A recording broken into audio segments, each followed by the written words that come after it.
বন্ধুরা, তোমরা কেমন আছো? আশা করছি তোমরা ভালো আছো। আমিও খুব ভালো আছি। প্রিয়াটি ব্লগে তোমাদের অনেক স্বাগত জানাই। তো আজকে আমি যেটা নিয়ে আসলাম, আমি আগের ব্লগে বলেছিলাম জগন্নাথ দেবের মন্দির আমাদের এখানে নতুন উদ্বোধন হয়েছে।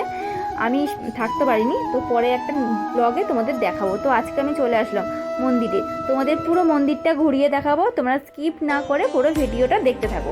বহু বছর ধরে মন্দিরের কাজ চলছে, সবেমাত্র কমপ্লিট হলো। হওয়ার পরে এবারে জগন্নাথ পুজোর সময় উদ্বোধন হয়ে, তো জগন্নাথ পুজো হলো, ঠাকুরের পুজো হলো। তো সেই সময় আমিই থাকতে পারিনি। আমার খুব ইচ্ছা ছিল যে মন্দিরের ভিডিও করে তোমাদেরকে দেখাবো, পুজোর সময় আমি থাকবো। মেলাও হয়েছিল, খুব ইচ্ছে ছিল, তবে একটা কারণে আমি বাবার বাড়িতে গিয়েছিলাম, আমি থাকতে পারিনি। তো এই সময় আমি তোমাদেরকে দেখাচ্ছি, তোমরা পুরো ভিডিওটা দেখবে, ঠিক আছে?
মন্দিরে তিনটে ঠাকুর প্রতিষ্ঠা করা হয়েছে। আগে যেটা দেখেছো জগন্নাথ ঠাকুর, আর এখন যেটা দেখছো হচ্ছে রাম, লক্ষ্মণ, সীতা। এরপরে যে ঠাকুরটা দেখবো হনুমানজির মূর্তি। তো তার আগে তোমরা দেখে নাও ঝাড়বাতিটা কত সুন্দর হয়েছে, মন্দির অনুযায়ী সত্যি হেভিই লাগছে। এবার যেটা দেখছো তোমরা, বাবা হনুমানজি রয়েছে। এই মন্দিরের দেয়ালে যে কারুকার্যগুলি রয়েছে দেখো বন্ধুরা, আশা করছি তোমাদের ভালো লাগবে। আমার তো খুব ভালো লেগেছে। আর যদি তোমাদের ভালো লেগে থাকে অবশ্যই কমেন্টে আমাকে জানিও।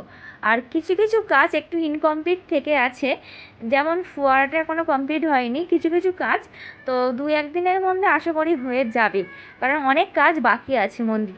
যেসব বন্ধুরা অনেক দূর থেকে আমাদের ভিডিও দেখছো তাদের জন্যই বলছি আমি, এখানে একবার আসো, এই মন্দিরে একবার আসো, এসে তোমরা ঘুরে যাও। আর এই মন্দিরের অ্যাড্রেসটা হচ্ছে নিউ টাউন হাসদা কালীর মন্দির, কারিগরি ভবনের পাশেই। গুগলে সার্চ মারলে অবশ্যই তোমাদেরকে দেখাবে, প্লাস যে কোনো লোকের কাছে জিজ্ঞেস করলেও বলে দেবে। আর এটা হচ্ছে রথ, যে রথটা তোমাদের দেখাও বলেছিলাম সবার লাস্ট। বন্ধুরা, আমাদের ভিডিওটি ভালো লাগলে অবশ্যই তোমরা আমার চ্যানেলটি সাবস্ক্রাইব করবে, অনেক অনেক শেয়ার করবে আর কমেন্ট করে জানাবে, ঠিক আছে?